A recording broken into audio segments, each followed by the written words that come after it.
At some point, I have literally lost almost $100,000 of my hard-earned cash, and purely because I didn't know what I'm about to teach you right now. So guys, organic traffic really is extremely valuable, and now is really the best time to get into that. But we've got to know how to go on about it, because the number one thing that I've learned is that if we don't pay attention to how to go on about organic traffic, it can really become a bloodbath full of the big agencies, full of the big brands names. So, the thing is that lots of people don't realize that there's essentially 8.5 billion searches every single day. I'm not kidding. 8.5 billion searches on Google every single day.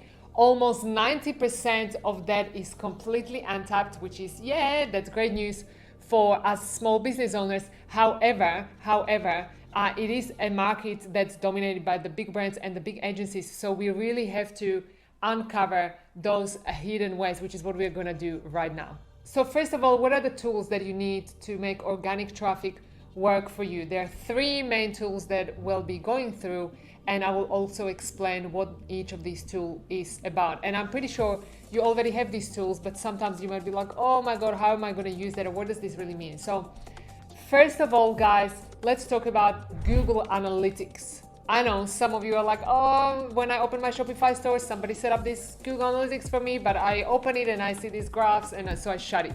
If that's you, do let me know. Do comment below, because I used to be like that too. That's because I didn't understand what Google Analytics is and the vital role in place for my business, or in my business, shall I say. So Google Analytics essentially is nothing else but a tool that explains to you how visitors arrive to your website, and it also traces it down then to sales. So how visitors arrive to your website and how did it convert to sales. Now, why is it really important? It's really important because when you're working on organic traffic, you want to essentially make sure that you verify that you've got those visitors coming to your website, and you'll be able to see that through Google Analytics. So that brings us to Google Search Console. People are like, okay, well, there's Google Analytics, so why do I need this Google Search Console? And the same thing, like, I've known people who have had Google Search Console for years and years and years and never utilized, never looked at it. Again, it was a graph. Some people were like nerding out of it, but actually not taking any insights. So if that's one of you guys, just do comment below, let me know, because I would love to hear from you. As I said, I used to be the same. So when it comes to Google Search Console, essentially what Google Search Console is telling us, it's only telling us information about organic traffic. So if it has to do nothing with organic traffic, like let's say you're running ads, then it's not going to be visible in Google Search Console. Everything you see in Google Search Console is essentially resulting from people, or from users, from your potential customers, typing in sentences into the Google browser. The really important thing in Google Search Console is that you see what's called impressions and you see what's called clicks, okay? Now, as a rule of thumb, and we'll talk about this further in the step-by-step process, as a rule of thumb, your impressions will be growing faster than your clicks. What is an impression, and why do we see that inside Google Search Console? So essentially, impression is anytime a potential customer searches on Google and sees your brand, your business appear in the results. So that's what's called an impression.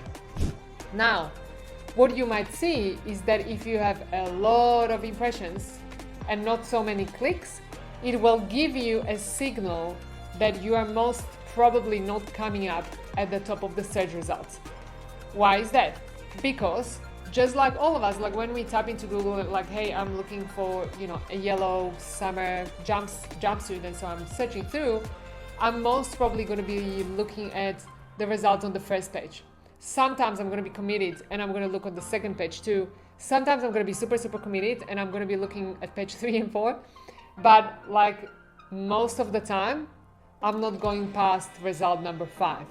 Does it make sense? Like most of the time, we're just staying on the first page and we're not going past result number 5. So when you see impressions, it means that that potential customer saw you somewhere in results. But when you see a click, it means that they actually selected you out of the results and clicked. And obviously, there is art and science of how to come up in the top of the search results and also make these people click. But that's what we need Google Search Console for, because it's just giving you so much powerful insight. So guys, for those of you who haven't dived into your Google Search Console, that's your homework, do that now. And do let me know, comment below, is this you? Do you ever get freaked out from all the graphs that you see? Okay, so that's Google Analytics, Google Search Console. So Google Analytics, again, I repeat, is telling us how people arrive to a website. Google Search Console is telling us essentially, specifically, did we have impressions, did we have clicks? But even more so, it's also giving us the exact queries that people are typing into the search browser, which is a gold mine, guys. It's a gold mine. It's a gold mine. And I'm going to go further into why and how is it a gold mine and how to use it to really your best advantage. Now, before we get there though, a third tool I really want you guys to start paying attention to is some sort of a keyword search tool. Now, there are many tools out there. There is SEMrush, there is Ahrefs, there is Moz, there's different tools. I personally am subscribed to all three, but my absolutely favorite is SEMrush because I personally find it the most user-friendly, the tool that's more for business owners who are not necessarily nerds in all these graphs, I guess. So if that's you and you're really passionate about your business and your product and your brand, then you might also prefer SEMrush because it's just a little bit more intuitive, shall I say. If you haven't opened your free trial yet, you can click on the link below and open a free trial. And otherwise, there is so many other tools out there that you can essentially use for your keyword research. However, the reason why you might want to try or test or subscribe to one of these keyword research tools, and as I said, I'm subscribed to 3, is because it essentially helps you understand what are those queries. Remember those queries that you can see inside Search Console? What are those queries that your ideal customers are looking for? What is it that people type into the browser, right? Because sometimes we're it's so difficult to get into people's minds. What is it that they type in? So these keyword research tools will essentially tell you that, and then together you use the keyword research tools together with the Shopify console and Shopify Analytics, and it holistically helps to guide you through this process where you're going to be getting a ton of organic traffic and really getting those consistent and predictable sales without having to spend money on it. Okay, now let's talk about the process.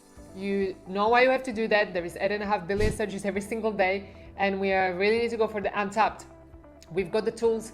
So let's talk about the process of how do we find the untapped searches where essentially the big business doesn't play, because this is extremely important.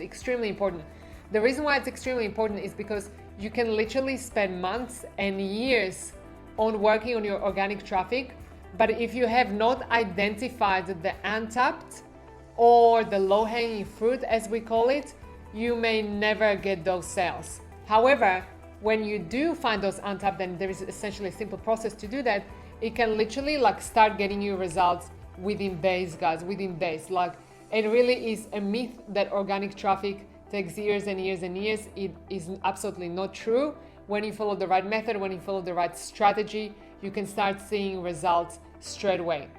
So the really important part is to identify what is the untapped, what is the low-hanging fruit, and in our ninja lingo, we also call it phrase mining. The reason why we call it phrase mining is because essentially this is really your gold mine. A lot of people just want to move to the step of oh, I just want to update that website and I just want to be getting all of this organic traffic. Well, that's great. But if you skip that process of identifying the untapped and skip that process of phrase mining and mining for gold, then honestly, all the work you are doing afterwards might not even matter. You can literally throw that out of the window. So to do the phrase mining process effectively, you've got to have some criteria of what you're looking for. You've got to first understand what kind of a website have I got? Is my Shopify store brand new? Or have I got any traffic? Have I got any organic traffic? Have I got any what's called authority out there? Because if you have any authority out there, then you're going to get access to a wider pool of opportunities. Okay. Now, the way how you start looking for these opportunities or for the low-hanging fruit or for the untapped is you go back to your Google Search Console And essentially, and by the way, you have this information also available in SEMrush, depending which one you're using or both. And you start digging for phrases that essentially are ranked for you somewhere between 8 and up to 20, okay? What does it mean? So both of these tools, Google Search Console and also SEMrush, they're really, really cool. Essentially, you can click inside Google Search Console on a phrase and you can see like how high are you ranking in the Google search results for that specific phrase.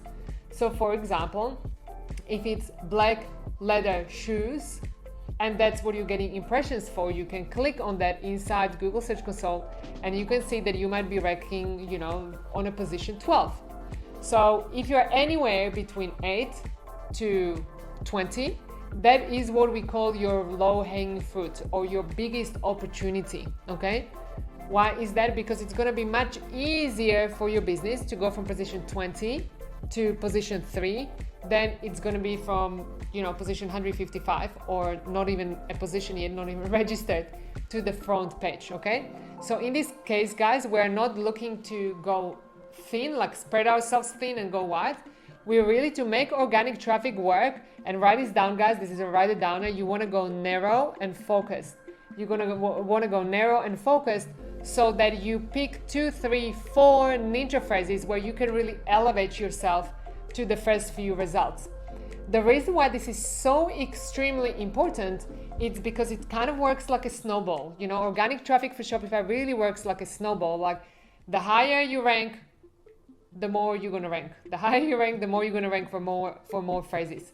So super important. So identify those low-hanging fruits. We also typically teach in our community that you want to have your top 20. What is your top 20? So first you dig inside your Google Search Console, and let's say you don't have 20 there. Let's say you only find five untapped opportunities.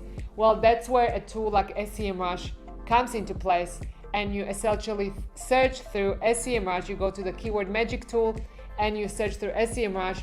What are some of the products that you've got that big business is not competing for?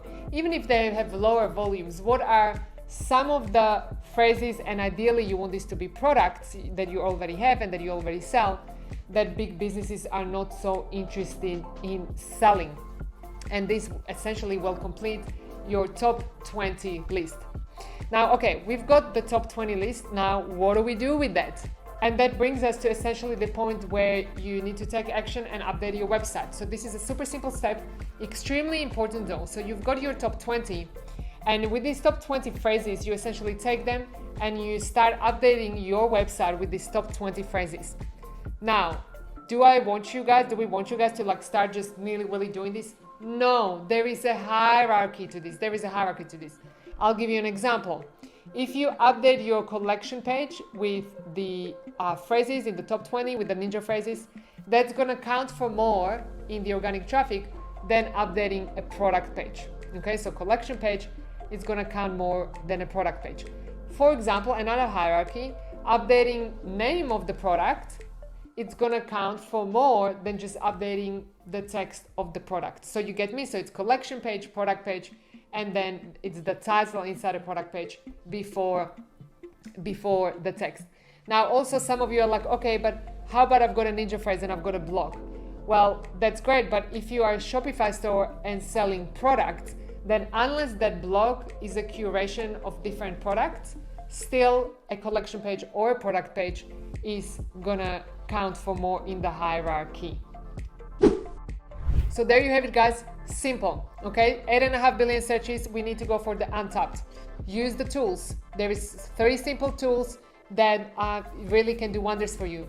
Identify your top 20 and then use the hierarchy to update your website with the top 20. But guys, we talked about the biggest mistake. And honestly, this mistake has cost me almost like an entire business. Like literally you can see on the graph here that it was a website where we were like building the organic traffic and building it, and it was just like so amazing, and suddenly bang, it completely crashed down. And it took us a little while to figure out why, and now that we know it, we're like, oh my god, this was so stupid, and I wish I had known this before, but unfortunately I didn't. And so the thing was that the reason why the traffic crashed and the reason why we lost all of our organic traffic was because, guys, we were trying to outsmart Google. No kidding, we were trying to outsmart Google. We tried to be a little bit too greedy with that, and we thought, you know what, we've got all of these ninja phrases and we've got this website, like, let's just put them all over the website. But guys, that's not how it works, because whilst you have to identify the untapped phrases and you've got to put them inside your store at the right spots, also Google will always look for text that's so-called relevant. Okay, so if you try to game the system and take one ninja phrase that you're going for and put it on the website 55 times because you think that that's going to help you go to result number one, unfortunately that's not going to happen. Like in the past it used to work, and unfortunately I had to learn on my own skin all of the effort that I put into this, all of the effort that I put into phrase mining and then updating the website essentially went nowhere, because Google really cares about your content being relevant for the customer. So it's very important to think through a business lens, and it's very important to think, how am I going to go for the untapped? How am I going to identify the ninja phrases? How am I going to update them on the website and where? But after that, always think of the customer. Okay, is this going to be relevant to a customer? If I was a user and I was reading this page, would it make sense to me? Or would it feel like I am repeating, yellow, blue jumpsuit or print jumpsuit, like all over the page, that it's kind of, fake or robot-like? Once you're going to be like, it feels a bit robot-like, then Google will know that the Google robot will know it feels robot-like. So definitely avoid that, because as you can see, I have learned the hard way, unfortunately. So guys, if you want to learn more about the untapped ways, how to get consistent and predictable sales to your Shopify store without having to necessarily pay for crazy ads or agencies, make sure that you watch the next video. Also, if you haven't subscribed yet, subscribe to our channel. Do let us know how you like this video. Do comment below. We'd love to hear from you, and I cannot wait to see you in the next video. Bye bye.